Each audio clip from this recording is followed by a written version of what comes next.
नमस्कार, चलिए जानते हैं हरियाणा की आज की सभी ताजा खबरें। लेकिन उससे पहले आप भारत न्यूज चैनल को सब्सक्राइब कर ले ताकि हरियाणा से जुड़ी हर प्रकार की खबर आपको सबसे पहले मिले।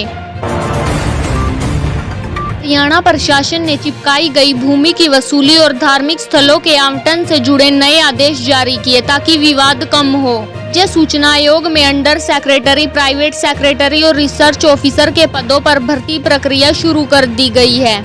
गुरुग्राम में केएमपी एक्सप्रेसवे किनारे 16 किलोमीटर पर 90,000 पौधे लगाए जाएंगे, जिनमें 40,000 बांस शामिल होंगे। स्वच्छता रैंकिंग में गिरावट के बाद पंचकूला नगर निगम ने 1.13 करोड़ की लागत से 2 आधुनिक सड़क सफाई मशीनें खरीदने का निर्णय लिया, जिससे सफाई कार्य तेज हो सके। शिक्षा मंत्री महिपाल धंडी ने घोषणा की है कि हरियाणा के सरकारी स्कूलों में कक्षा, प्रयोगशालाएं, खेल मैदान, शौचालय और पीने के पानी जैसी सुविधाओं का नवीनीकरण किया जाएगा। कांग्रेस ने आरोप लगाया है कि 2024 हरियाणा विधानसभा चुनाव में वोट गिनती के दौरान हेरफेर कर नतीजों को बदल दिया गया। इसे वोट चोरी बताया गया और चुनाव आयोग से जांच की मांग की गई।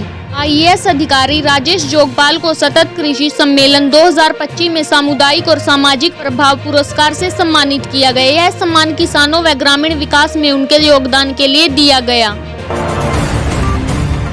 पंजाब व हरियाणा हाईकोर्ट ने 58.68 लाख के धोखाधड़ी मामले में ट्रायल कोर्ट की लंबी देरी पर नाराजगी जताई और केस में जल्द सुनवाई के आदेश दिए। हरियाणा बोर्ड ने 2025-26 शैक्षणिक स्तर के लिए कक्षा 12वीं भौतिकी का नया पाठ्यक्रम जारी किया और विद्यार्थियों के लिए PDF डाउनलोड सुविधा भी उपलब्ध कराई। रोहतक झज्जर क्षेत्र में 10 दिनों में तीसरी बार भूकंप आया। रिक्टर पैमाने पर तीव्रता 3.1 रही। किसी भी प्रकार की जन धन हानि की सूचना नहीं है। मुख्यमंत्री नायब सिंह सैनी ने हरियाणा में 2.10 करोड़ पौधे लगाने का लक्ष्य तय किया और वन महोत्सव कार्यक्रम में इसकी घोषणा की, जिससे हरियाली और पर्यावरण संरक्षण को बढ़ावा मिलेगा। हाईकोर्ट ने हिसार के टाउन प्लानर को आदेश दिया है कि वह 3 महीने के भीतर अवैध कॉलोनियों के खिलाफ सख्त कार्रवाई करें। बीजेपी सांसद झांगड़ा ने मेम नगरपालिका मामलों में गंभीर अनियमितता के आरोप लगाकर जांच की मांग की है। हरियाणा राज्य में 5 अवैध कॉलोनियों के मामलों में पुलिस ने जल्द कार्रवाई की चेतावनी जारी करते हुए दोषियों को चिन्हित करने की प्रक्रिया शुरू की। FNG एक्सप्रेसवे का हरियाणा हिस्सा 45% पूरा हो चुका है और अधिकारियों ने इसे वर्ष 2025 के अंत तक पूरा करने का लक्ष्य रखा है। हरियाणा ऑर्टिबल रेल कॉरिडोर परियोजना में पूर्वी पेरीफेरल एक्सप्रेसवे के किनारे 90 किलोमीटर नई लाइन DPR में शामिल की गई, जिससे माल व यात्री यातायात आसान होगा। कुरुक्षेत्र में सरस्वती वेटलैंड रिजर्व और बायोडायवर्सिटी पार्क का शिलान्यास किया गया, जिसका उद्देश्य पर्यावरण संरक्षण और पर्यटन को बढ़ावा देना है। दक्षिण हरियाणा में अरावली ग्रीन एक्शन प्लान की शुरुआत हुई, जिसके तहत बड़े पैमाने पर पौधारोपण और पर्यावरण संरक्षण कार्य होंगे। हरियाणा बोर्ड ने स्तर 2025 से 26 के लिए 12वीं कक्षा के सभी विषयों को संशोधित सिलेबस जारी किया, जिससे छात्रों को नई शिक्षा नीति के अनुरूप पढ़ाई मिलेगी। दृष्टि IAS ने HCS परीक्षा की तैयारी कर रहे छात्रों के लिए 11 अगस्त की हरियाणा करंट अफेयर सामग्री उपलब्ध कराई। किसान संगठनों ने घोषणा की है कि 13 अगस्त को राज्य स्तरीय ट्रैक्टर मार्च निकाला जाएगा, जिसमें कृषि कानूनों और MSP से जुड़े मुद्दे उठाए जाएंगे।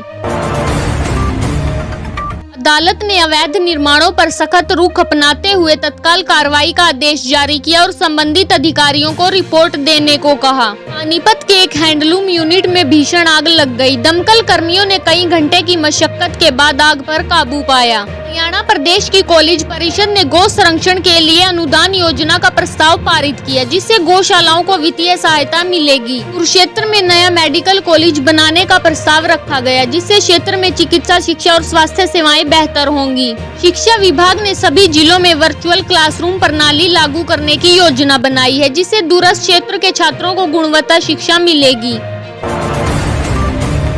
भिवानी में बिजली हादसे से लोग नाराज हो गए और प्रशासन से तुरंत सुधारात्मक कार्रवाई की मांग की गई। कैथल में व्यापक स्वच्छता अभियान चलाया गया, जिसमें स्थानीय लोग और प्रशासनिक अधिकारी शामिल हुए।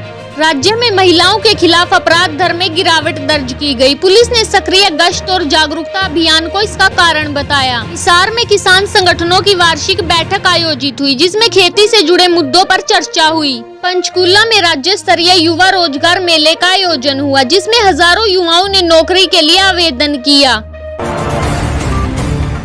हरियाणा के सरकारी अस्पतालों में मुफ्त स्वास्थ्य शिविर शुरू किए गए, जहां मरीजों को जांच और दवाएं मुफ्त में दी जा रही हैं। हरियाणा में खाद्य सुरक्षा विभाग ने पूरे राज्य में जागरूकता अभियान चलाया, जिसमें लोगों को सुरक्षित और पौष्टिक भोजन के बारे में जानकारी दी गई।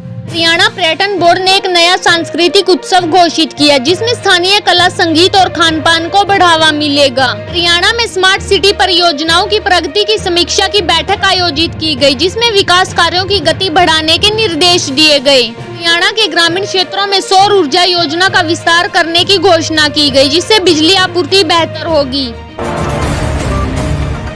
हरियाणा खेल परिषद ने राज्य स्तरीय कबड्डी टूर्नामेंट आयोजित किया, जिसमें विभिन्न जिलों की टीमें शामिल हुई। हरियाणा राज्य में युवा वैज्ञानिकों का नवाचार मेला आयोजित किया गया, जिसमें नई तकनीकों और शोध कार्यों का प्रदर्शन हुआ। हरियाणा में पर्यावरण विभाग ने जल संरक्षण सप्ताह मनाया, जिसमें जल बचाने के उपायों पर जागरूकता कार्यक्रम आयोजित किए गए। हरियाणा पुलिस ने महिला हेल्पलाइन नंबर का प्रचार बढ़ाया, ताकि जरूरतमंद महिलाएं तुरंत मदद पा सकें। सीआरपीएफ ने राज्य में सुरक्षा इंतजामों को और अधिक मजबूत करने पर जोर दिया और अधिकारियों के साथ बैठक की।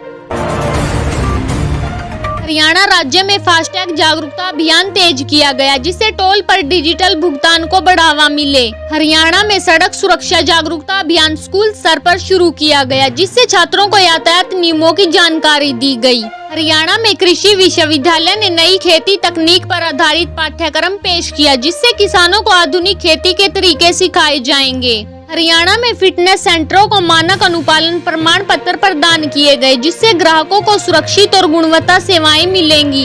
हरियाणा में राज्य सरकार ने विद्यार्थियों के लिए मुफ्त छात्रवृत्ति योजना शुरू की, जिससे आर्थिक रूप से कमजोर छात्रों को शिक्षा में मदद मिलेगी।